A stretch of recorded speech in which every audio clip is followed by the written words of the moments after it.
Okay, so this is a post hoc analysis, and you can see that it's called multiple comparisons, and it tells you up here what your dependent variable is. It's time, and they've used what's known as a Tuckey test. There's several tests you can use. You can use the Tuckey, or you can use what also is known as the Bonferroni.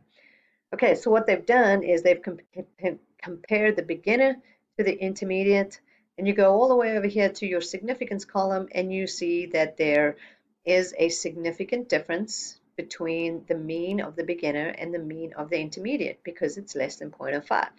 And then you look at beginner versus advanced, all right? And you go over here, and it is also significant. So there's a significant difference between the beginner and the advanced. And so you keep going down. Intermediate and beginner has already been done because it's done up here.